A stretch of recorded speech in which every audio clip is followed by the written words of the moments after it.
السلام علیکم ورحمۃ اللہ وبرکاتہ۔ عزیز طلبہ، امید ہے انشاءاللہ آپ لوگ سب خیر و عافیت سے ہوں گے۔ یہ ہمارا اردو ادب کا درس ہے۔ اس درس میں ہم لوگ پڑھیں گے قوموں کا عروج و زوال۔ کوئی قوم، کوئی جماعت، کوئی امت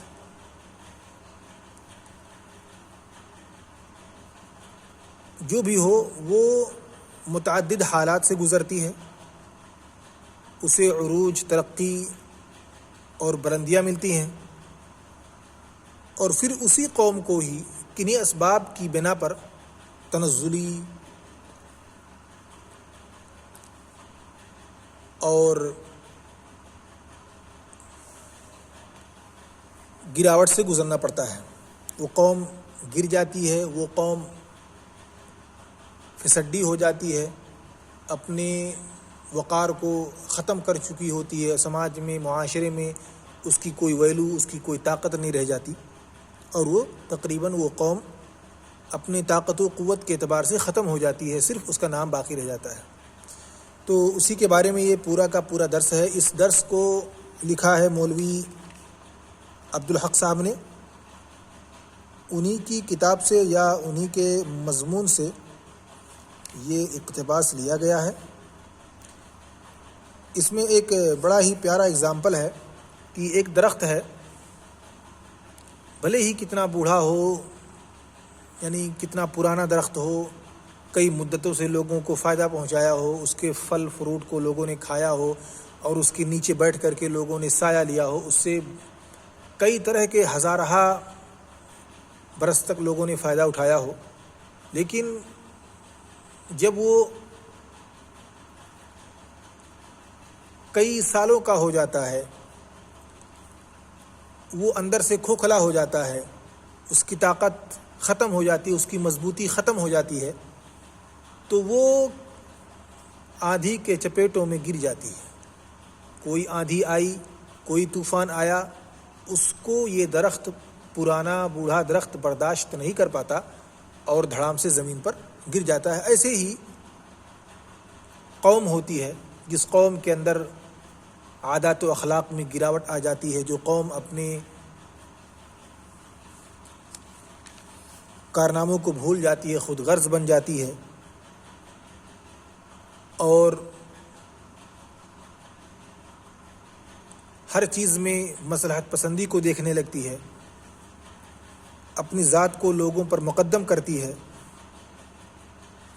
مفاد پرستی پر آمادہ ہو جاتی ہے، تو وہ قوم بھی گویا کہ اندر سے کھوکھلی ہو جاتی ہے، اور وہ قوم بھی دھڑام سے گر جاتی ہے۔ کوئی بھی لے چلی، کوئی بھی آہٹ آئی، کوئی بھی طاقتور قوم آئی، پھر وہ قوم اس قوم کو برباد کر دیتی ہے، ختم کر دیتی ہے، مٹا دیتی ہے، کیونکہ اس قوم کے اندر اخلاق نام کی کوئی چیز نہیں بچی۔ یہ قوم خود غرض ہو چکی تھی، اپنی سوچتی تھی، پورے قوم کا نہیں سوچتی تھی، پورے قوم کو یا جماعت کو ساتھ میں لے کر چلنے کی اس کے اندر طاقت نہیں رہ گئی تھی، جو خوبیاں تھیں وہ سب کی سب ختم ہو گئی تھی۔ تو ان قوموں کا زوال شروع ہو جاتا ہے، بھلے ہی وہ عروج پر پہنچ چکی ہوں، کئی مدتوں تک قوم کی خدمت کی ہو، نسل کی خدمت کی ہو، حکومتیں چلائی ہوں، لیکن جب وہ برباد ہوتی ہیں تو برباد ہو جاتی ہیں۔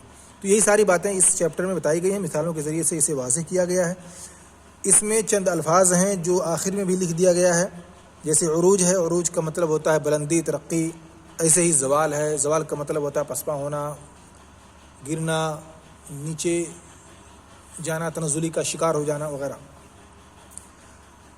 ٹانڈا، ٹانڈا کا مطلب ہوتا ہے میرے خیال سے جماعت اور گروہ کے معنی میں، کیونکہ بنجاروں کا ٹانڈا بھی وہاں آ کر کے اس درخت کے نیچے آرام کرتا تھا، تو یعنی گویا کہ ان کی جماعت، ان کی ٹیم وغیرہ، جو ٹیم ورک ہوتی تھی کام کرنے والوں کی، یا جس مہم پر وہ لوگ نکلتے رہے ہوں گے، ان کی جو جماعت ہوتی تھی، اسی کو یہاں پہ ٹانڈا کہا گیا ہے۔ مکھیا، مکھیا ہوتا ہے یعنی مکھ آدمی گاؤں کا، اور مکھ کا مطلب ہوتا ہے اہم آدمی، مین آدمی، جیسے جسم میں چہرہ جو انسان کا وہ اصل ہے، مکھ۔ تو ہر چیز میں، ہر جماعت میں جو اصل ہوتا ہے، جو لیڈر ہوتا ہے، اسی کو مکھیا کہا جاتا ہے۔ مکھیا یہ اصطلاح ہے، شاید یہ جب بادشاہی چلتی تھی اس زمانے میں لوگ رہے ہوں، گاؤں کا جو سرپنچ ہوتا تھا، گاؤں کا جو بڑا آدمی ہوتا تھا، وہ گاؤں کا مکھیا ہوتا تھا، اور وہ گویا کہ سماج کا یا اس گاؤں کا سب سے بڑا آدمی ہوتا تھا، اس کی بات مانی جاتی تھی اور اس کے فیصلے کو احترام کی نظر سے دیکھا جاتا تھا.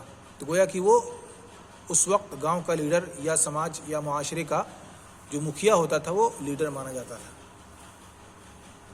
آج کل جیسے ہمارے پاس ایم پی، ایم ایل اے اور پردھان منتری، اسی طرح سے وزیر اعلیٰ، وزیر اعظم وغیرہ جو ہیں، اسی ٹائپ کا مکھیا ہوتا تھا گاؤں میں، جو ہو سکتا ہے کئی گاؤں کو شامل رہا ہو یا کسی علاقے کو لے کر کے وہ مکھیا رہا ہو. تو جو اس علاقے کا، اس گاؤں کا جو مکھیا ہوتا تھا، بڑا آدمی، زمیندار، وہی کہا گیا ہے. کہن سال یعنی کئی سال پرانے، عمر دراز لوگ وغیرہ. صدمہ کا مطلب ہوتا ہے تکلیف، پریشانی، غمگینی وغیرہ. دوش دینا یہ ہندی کا لفظ ہے، اور دوش دینے کا مطلب ہوتا ہے کوئی غلط کام ہو جائے تو کسی آدمی کو اس کا مورد الزام ٹھہرا دینا، اسی کو اس کا دوش دینا، یعنی اس کو اس کی غلطی ثابت کر دینا. عمر طبعی یعنی اپنی آخری عمر کو آدمی جب پہنچ جاتا ہے تو اسے کہتے ہیں عمر طبعی. یعنی ایک آدمی جو 70 سال 80 سال کا ہو جائے تو وہ گویا کہ عمر طبعی کو پہنچ چکا ہے، یعنی وہ اس کی آخری عمر ہے، اور جو اس کی عمر کی اصل طبیعت تھی وہاں تک وہ پہنچ چکا ہے، یعنی آخری عمر میں چل رہا ہے، کبھی بھی وہ وفات پا سکتا ہے. ایک لفظ یہاں پہ نفانیت ہے، اس کا معنی سمجھ میں نہیں آیا. دوسرا لفظ ہے خود غرضی. خود غرضی کا مطلب اپنے غرض کے لیے انسان کام کرے. کہیں پر جا رہا ہو، کسی سماج یا معاشرے کی لیڈرشپ کر رہا ہو، اب وہاں پہ وہ اپنی مصلحت دیکھے، اپنا کام چلائے، اپنے غرض کے لیے کام کرے، اپنے یا اپنی برادری یا اپنے گھر والوں کے لیے وہ کام کرے، اور اپنے ہی لیے سب کچھ سوچے، اسی کو خود غرض کہتے ہیں. یعنی اپنے غرض کے لیے کام کرنے والا شخص، اپنے مقصد کے لیے کام کرنے والا شخص، جس میں قوم کو وہ نہ دیکھے، قوم کی مقاصد اور مصالح کو بھول جائے. مقدم کا مطلب ہوتا ہے آگے بڑھانا، آگے کرنا. جیسے کہا جاتا ہے کہ بھائی امامت میں اس شخص کو مقدم کیا جائے جس کو قرآن زیادہ یاد ہو. تو جس کو قرآن زیادہ یاد ہو اس کو مقدم کیا جاتا ہے، یعنی اس کو آگے بڑھایا جاتا ہے، اس کو آگے رکھا جاتا ہے کہ بھائی آپ نماز پڑھائیں. اقتدار کا مطلب ہوتا ہے سلطہ، طاقت و قوت، حکومت وغیرہ. ہوس کا بندہ یعنی ہوس کا پجاری، یعنی خواہشات نفس کا مرید، جو اپنی خواہشات اور اپنی ہوس کا شکار ہو اور اپنی ہوس پوری کرنے کے لیے تگ و دو کرے اور اسی میں لگا رہے، اپنی خواہش اور اپنی چاہت پوری کرے، جو اس کا دل کہے وہی کرے، سماج اور معاشرے کو نہ دیکھے کہ کیا لوگ کہیں گے، کیا لوگ سمجھیں گے، کیا ہماری ویلو ہوگی، یہ سب نہ دیکھے، بلکہ اپنی من مانی کرتا رہے. آنچ آنا یعنی کسی طرح کی پریشانی آنا. جیسے کہتے ہیں کہ میں آپ کے اوپر آنچ تک نہیں آنے دوں گا، یعنی آپ کو کسی بھی طرح کی پریشانی تک نہیں پہنچنے دوں گا، آپ کی میں حفاظت کروں گا. تو آنچ نہ آنا یعنی کسی طرح کی پریشانی کا نہ آنا، کوئی مصیبت نہ آنا وغیرہ. آنچ نہ آنا، یہاں پہ آنچ آنا یعنی پریشانی وغیرہ. حق گوئی، حق کا مطلب ہوتا ہے سچا، اچھی بات، سچ بات. اور گوئی کا مطلب ہوتا ہے کہنا، حق گوئی ہے سچی بات کہنا، اچھی بات کہنا. بد اعمالی، یہاں پہ 2 لفظ ہے، جیسے حق گوئی میں 2 لفظ تھا، یہاں پہ بھی 2 لفظ ہے. بد الگ ہے اور اعمالی عمل ہے. تو یعنی بد اعمالی یعنی غلط عمل، غلط کام. ایسے ہی بد کرداری یعنی کردار، آپ کا کیریکٹر برا ہو، غلط ہو۔ نفاق کا مطلب آپ سمجھتے ہی ہیں، نفاق یعنی دل کے اندر کچھ اور ہو، باہر کچھ اور دکھائے انسان، اور اسے شرعی اصطلاح میں اس شخص کو کہا جاتا ہے یا اس خصلت اور صفت کو کہا جاتا ہے کہ انسان اپنے اندر کفر کو چھپائے رکھے اور اوپر سے ظاہر کرے کہ وہ مسلمان ہے، اوپر سے ایمان کو ظاہر کرے، یعنی کفر کو دل میں چھپائے اور ایمان کو صرف ظاہر ہونے دے، روزہ نماز دکھاوے کے لیے کرے، اسے نفاق کہتے ہیں۔ انتشار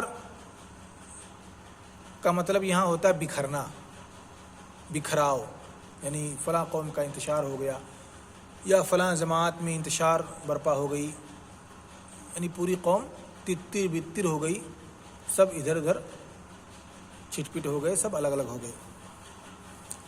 ضعف کا مطلب ہوتا ہے کمزوری، اقتصادی یعنی معاشی، اکنامیکل کنڈیشن وغیرہ۔ ذبو حالی یعنی برا حال، بد حال وغیرہ۔ آفتاب کا مطلب ہوتا ہے سورج۔ مغلوب یعنی جس پر غلبہ پا لیا گیا ہو، ہارا ہوا شخص جنگ میدان میں، جیسے جو شخص ہار جاتا ہے جنگ کو، اسے مغلوب کہتے ہیں، یعنی لوگ اس پر غالب آ گئے، اور جو جیت جاتا ہے اسے غالب کہتے ہیں، جو ہار گیا وہ مغلوب ہو گیا، یعنی یہ مفعول ہے۔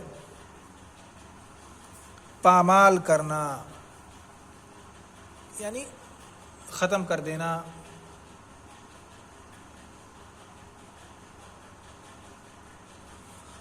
اذکار رفتہ، مدافعت یعنی دفاع کرنا، جیسے ایک بیٹا اپنے باپ کی طرف سے دفاع کرتا ہے، ایک خاندان کا شخص اپنے خاندان کی طرف سے دفاع کرتا ہے، جیسے فوج اپنے ملک کی طرف سے دشمنوں سے اپنے ملک کی مدافعت کرتا ہے، اپنے ملک کا دفاع کرتا ہے۔ ایسے ہی کوئی جو ریپرزنٹیٹیو ہوتا ہے کسی سماج، کسی معاشرے یا کسی ٹیم کا، وہ اپنی ٹیم کا دفاع کرتا ہے۔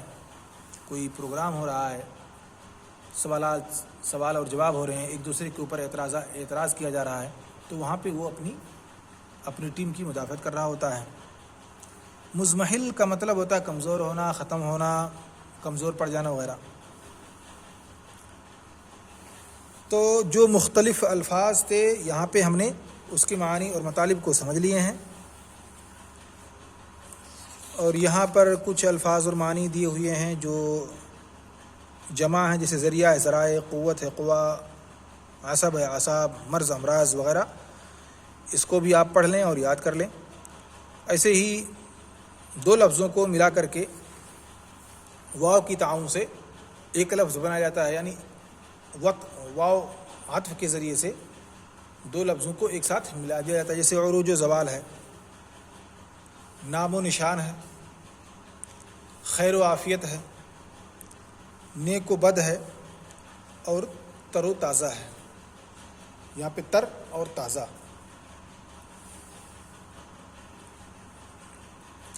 تو عام طور پہ یہاں پہ جو لفظ ہوتا ہے، جو دو لفظوں کو ملایا جاتا ہے، وہ یا تو مترادفات کو، جیسے نام و نشان،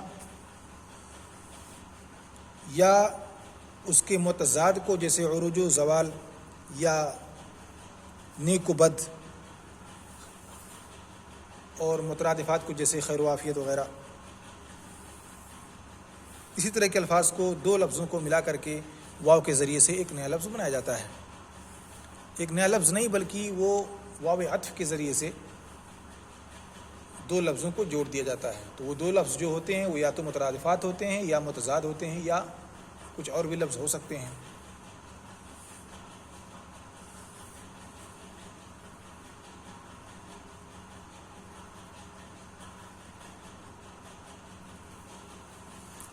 تو آج کے درس میں بس اتنا ہی، انشاءاللہ اگلے درس میں ملیں گے نئی چیزوں کے ساتھ، اور پھر وہاں پہ ہم سمجھیں گے۔ اگلا درس ہمارا ہوگا الورا کے مندر، ٹھیک ہے؟